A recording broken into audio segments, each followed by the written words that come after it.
Raised in Charlotte, they used to have bleachers downtown just for white people. And my mother always put me up in the bleachers. She stood up in the bleachers with me. Everybody looked at us and I just waved at the parade, you know. And then we still have black and white water fountains. And my grandmother and my mother used to stand back in grasses and watch me drink out of the white water fountain. And you knew nothing about what was going on? No, I knew that they wanted white people to drink out of. First, I thought it was white water. Ah. It was something Yeah. special. And cold. And that's what I wanted, cold water. So I switched on my own and they said nothing. Right. And then I grew to understand what was happening. In elementary school, there was a woman who's still alive, it's C.N. Jenkins, Miss Doretha Davis. When Charles Johnson was integrated, you know, Integrated. of the restaurants in Okay. Charlotte, in Grants. She worked in Grants. And she worked downstairs, okay? And they had paper plates, paperware, everything for black people. But upstairs, So they could throw it away. that's right. Upstairs they had the china and everything. And that day they went in for a demonstration. She went upstairs to make sure they got served. With the china. Yeah. And I remember That that. was a bold move. Oh yeah, 'cause they washed the china downstairs. You know. And we didn't have TV and the ability to spread this information. So it was basically word of mouth what was going on. That's right. 'Cause WGIV was our Radio connection. station. It was serious. Right. Jean Potts and them told everything. Yes. Yeah. The whole story. The So- whole story. So Ruth, from those days to this day, what would be your suggestion to the next generation? This generation right now, with everything going on, it almost looks like we're going backwards instead of forward. Right. But they have to get out and vote. And they have to understand that voting is necessary. Oh, necessary. Right. It's necessary. See. What do you mean? Because what I mean is we don't get a man like Trump in office.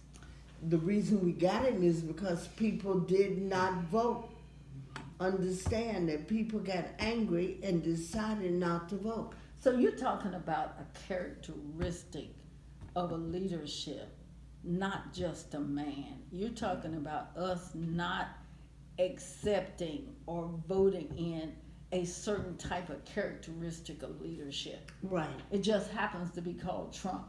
But Right. it used to be called Nero. It used to be called other things. Right. There were dictators throughout the world just like him. Okay. But our American system of government prevents him from being a dictator and taking over. Okay. And the people who cause that are the people who did not vote. Okay? I was for Bernie Sanders. I don't think that what happened to poor Hillary could have happened to Bernie. Okay? But I was not with the group who did not vote because they were angry because Bernie didn't win. That's incorrect. Even he tried to correct it at the convention. He told him, no. You know, you got to vote for Hillary. Joyce was there. The California youth went bonkers. Okay? So And I do not support that. I don't support that. That the movement that they led throughout America that kept people from going to the polls, we won the popular vote. Okay? But that's all. So let me ask you, I know I came up during a time when my mom and my grandmother didn't offer me a choice about integrating schools. Right? I was a part of the process by no omission, no commission, no agreement on my own. And older folks realize something about integration Mm-hmm. that I think my generation has grown to take for granted, because I came along in a time where I fought few battles, because when I went to college, I went to Campbell University. Okay. They kind of put me in the dorm with most of the affluent students because I was African American. There wasn't that many. So I didn't have to deal with a whole lot, and they had been instructed, which I didn't know, to treat me well. Right. Mm-hmm. What do we do now with our young people? My son came along understanding the process, but it seems like some things have been lost. Like what? Some things have been lost about all of what that fight was all about. And I understand that. You read the play I just did. I was. And I had to do it because people have to be made to remember that we've been through a serious struggle. Okay?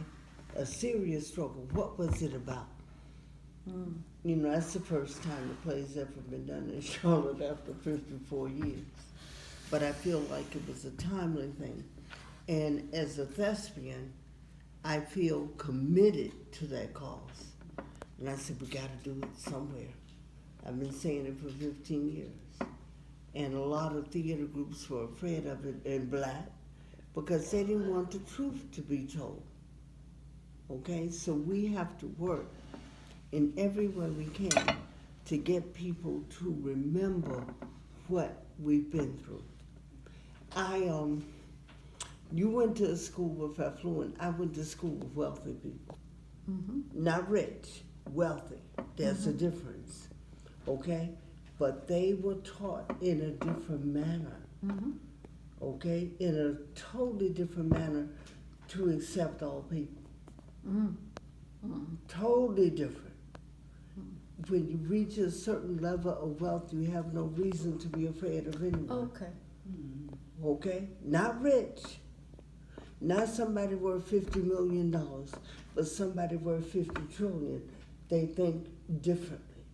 Okay? So it was my No blessing. threat. It was my blessing. Okay? So we could sit down and talk and really deal with issues. And I could tell them, I know everything about you. You use average soap and baby oil. And I know everything, you know. But the confidence to do that came from my family. You know, I wrote a play when I was in junior college, Okay. and it was, I know what it's like to be white. And I was challenged by my English instructor about the premise, the content. And I was speaking mainly from the heart, not thinking about the literary possibilities. And I explained to him, having lived in an environment where white rule, white culture, white limitations had been my reality. Right. I understood what it meant to measure everything by white folk. Would allow, would not allow.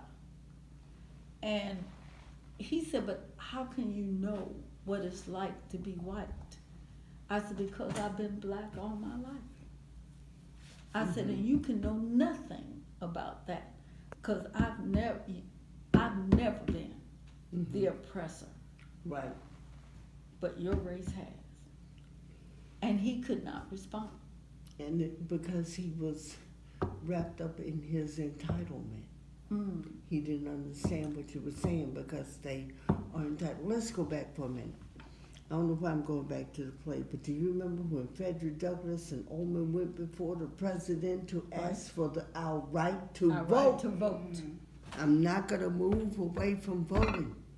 We have got to find a way to get people to understand that their vote counts. When we worked on the Obama campaign, I talked to people who never voted. Mhm. Many. Many, many. First time. Well, when I worked on But they did. the campaign and with McCory and Cooper, Mm-hmm. I had people to tell me, I'm going to vote for Mayor McCory. Right. I said, but he's not running for mayor. He's running for governor. Right. You can't talk me out of voting for him.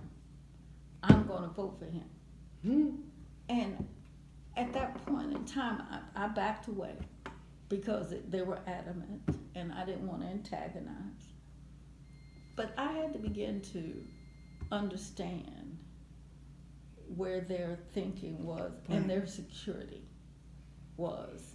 And they were comfortable with status And they were quo. brainwashed by the malarkey he's put out.